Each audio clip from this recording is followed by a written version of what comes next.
লাদাখ নামটি শুনলেই পর্যটকদের চোখের সামনে ভেসে ওঠে ঘন নীল আকাশের নিচে শুয়ে থাকা ধূসর মালভূমি। সাদা দেয়াল, লাল ছাদের মনাস্টেরি, মেরুন পোশাকের মণ্ডিত মস্তক লামা, ধুলো উড়িয়ে ছুটে যাওয়া সেনাবাহিনীর ট্রাক। সেই লাদাখে রয়েছে অনেক রহস্য। এই রহস্যময় অঞ্চলের নিজের বুকে অনেক অজানা রহস্যের মধ্যে একটি লুকিয়ে আছে লাদাখের দ্রাস বা বাচালিক এলাকায়। কারণ সেই এলাকাতেই বাস করে এক রহস্যময় জাতি, নাম ব্রকপা। ব্রকপারা দাবি করেন তারাই আর্যদের শেষ ও বিশুদ্ধ বংশধর। বাতাসে ভাসে আরও এক চাঞ্চল্যকর তথ্য।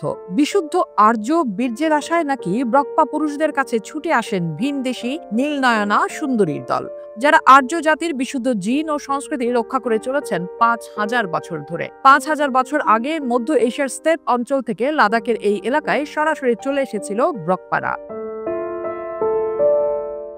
দিল্লি ইউনিভার্সিটির নৃতত্ত্ব বিভাগের অধ্যাপিকা ডক্টর বিনা ভাসিনের গবেষণা বলছে, আর্যদের মধ্যে ব্রকপা উপজাতির লোকের চাহিদায় ইউরোপীয় নারীদের কাছে তুঙ্গে। নারীরা এখানে আসেন এবং গর্ভবতী হতে পছন্দ করেন। এ নিয়ে এখানে একটি ব্যবসাও গড়ে উঠেছে। গর্ভবতী হতে নারীরা টাকা দেন ব্রকপা পুরুষকে, এমনকি আর্য গোত্রের লোকদের সাথে ছবি তুলতেও দিতে হয় টাকা। কার্গিল থেকে ৭০ কিলোমিটার দূরে অবস্থিত এই গ্রামটির নাম হলো আর্য উপত্যকা। এখানকার পুরুষেরা নীল চোখের সাথে চেহারায় অন্যান্য পুরুষদের থেকে আলাদা এবং স্বাভাবিকের চেয়ে লম্বা। এটি বিশ্বাস করা হয় যে ব্রকপা উপজাতির লোকেরা আলেকজান্ডার দ্য গ্রেটের সেনা দলের সদস্য ছিলেন। আলেকজান্ডার দ্য গ্রেট যখন ভারতে পরাজিত হয়ে ফিরে যাচ্ছিলেন, সেই সময় তার সেনাবাহিনীর কয়েক সৈনিক আর ফিরে না গিয়ে ওই গ্রামেই থাকতে শুরু করে দেয়। ওই এলাকার পরে নাম হয় আরিয়ান ভ্যালি বা আর্য গ্রাম। এই গ্রামে যারা বসবাস শুরু করেন তারা ব্রকপা জনপদের সদস্য হিসেবে পরিচিত হন। তাদেরকেই আলেকজান্ডার সেনাবাহিনীর বংশধর হিসেবে ধরা হয়। দাবি করা হয় যে আজও আর্য উপত্যকায় ২,০০০-এরও বেশি আর্য মানুষ রয়েছেন।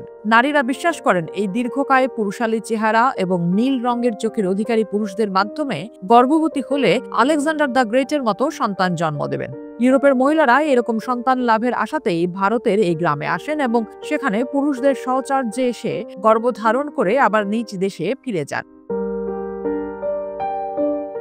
ব্রকপা জাতির লোকেরা তাদের পূর্বপুরুষ এবং জিনগত স্বতন্ত্রতা নিয়ে গর্ব করে। তারা শক্তিশালী সামাজিক বিধিনিষেধ এবং নিয়ম ব্যবহার করে তাদের জীবন ও জিনগত স্বতন্ত্রতা সংরক্ষণ করেছে।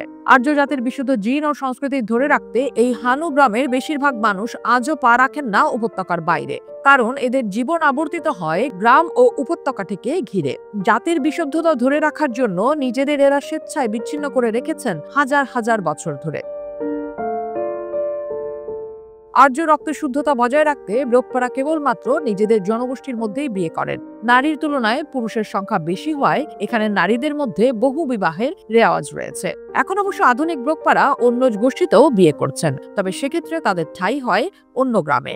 যদিও জনপরিসরে এই কথাগুলো সাধারণ গ্রামবাসী প্রকাশ করতে চান না। তারা মনে করেন পর্যটক টানতে এটি ব্রকপাদের একটি কৌশল মাত্র।